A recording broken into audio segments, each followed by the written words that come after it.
para que vocês compreendessem que o ser humano não viverá só de pão, mas de tudo que procede da boca do Senhor. Deuteronômio 8, 1 a 20.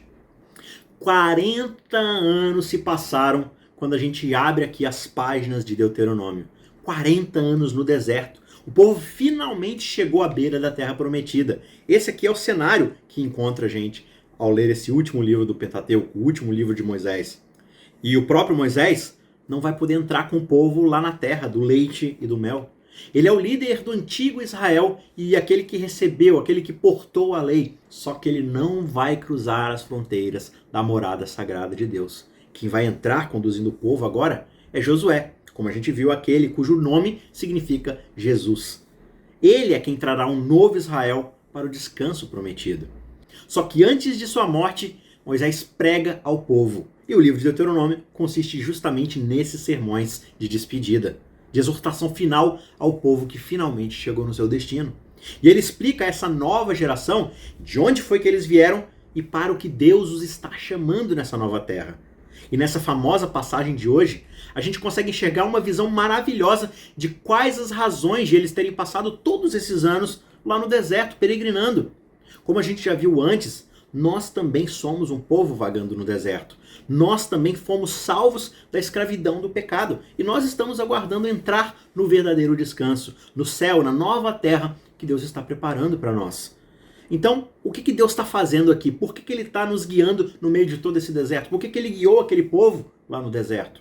Enquanto Moisés vai recapitulando a experiência de Israel, ele vai dizer para nós as razões por trás de tudo isso. O texto diz: lembrem-se de todo o caminho pelo qual o Senhor, seu Deus, os guiou no deserto durante esses 40 anos, para humilhar vocês, para pôr vocês à prova, para saber o que estava no coração de vocês, se vocês guardariam ou não os seus mandamentos. Ele humilhou vocês e os deixou passar fome. Ele os sustentou com o maná, que vocês não conheciam e que nem os pais de vocês conheciam, para que vocês compreendessem que o ser humano não viverá só de pão, mas de tudo aquilo que procede da boca do Senhor. Deuteronômio 8, versos 2 e 3.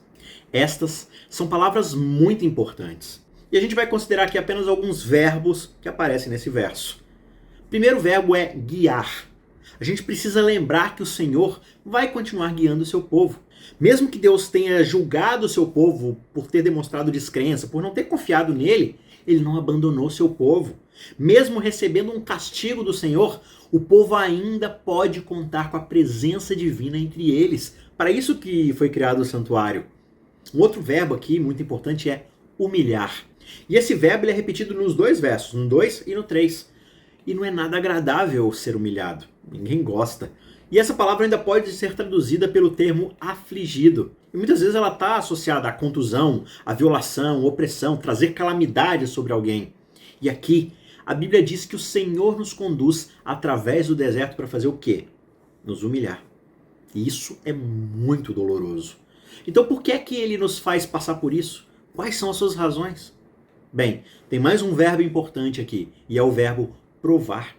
O Senhor quer saber o que vai no nosso coração. Como a gente viu ontem, ele quer um relacionamento de coração para coração conosco. E o deserto é o lugar onde os nossos corações são verdadeiramente revelados. É claro que o processo não é muito agradável, mas é melhor passar por isso agora e amadurecer no presente do que sofrer tudo de forma final e definitiva lá no futuro. Tem outro verbo, ou uma expressão, um verbal, que é deixar passar fome. Essa é uma verdade que pra gente é assustadora. E o Senhor faz com que seu povo sofra fome. Palavras que parecem fortes, exageradas. Só que é para isso que servem justamente os tempos no deserto. Nós desejamos naturalmente algumas satisfações, um estômago cheio, uma barriga farta. Nós exigimos estar cheios de certas alegrias na nossa vida. E nós recusamos terminantemente a sensação de vazio no nosso estômago, no nosso coração. Só que nós temos um Senhor que nos provoca a fome. E por vezes, Ele nos faz passar fome, mesmo das necessidades mais básicas. E se você pensar bem, o pão é uma necessidade muito básica. Só que, no entanto, às vezes, Ele vai deixar a gente faminto. E por quê?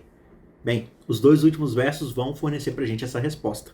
O penúltimo é sustentar. A vontade soberana do Senhor não é nos fazer passar fome gratuitamente, mas sim de nos alimentar.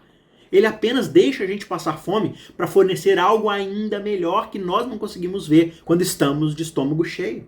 E nesse caso, esse algo melhor é o maná. Um pão que não é cozido por mãos humanas, é o pão dos anjos. E esse pão, como nós vimos no texto, encontrará sua realização no próprio Jesus, o verdadeiro pão da vida, o pão que traz vida. Quando Deus finalmente conseguir tirar da gente essa comida de plástico, essa comida que não satisfaz, que não tem nutrientes, a comida desse mundo, é aí que Cristo vai poder satisfazer ainda mais e verdadeiramente as nossas almas. E finalmente a gente chega no último verbo, compreender.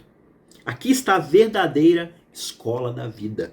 Quem passa por esse processo adquire um conhecimento muito mais profundo. E é justamente o tipo de conhecimento que só se obtém num deserto árido. O povo deve saber que existe uma necessidade ainda mais básica que o pão para os famintos. Nós precisamos mais do Senhor, mais ainda do que comida. No deserto, humilhado e faminto, cada palavra da boca do Senhor se torna preciosa para você. Cada promessa se torna o motivo da sua vida, porque nós não temos mais nada. Já não estamos no Egito, nós não temos mais essas garantias. Tudo agora se resume a depender das mãos e da boca do Senhor. Nós dependemos do pão diário, da água diária, da orientação diária. Tudo o que temos é o Senhor Jesus que está conosco e a sua promessa de um futuro maravilhoso. Cada palavra dele é preciosa. As suas palavras nos asseguram do seu amor e nos prometem uma esperança melhor.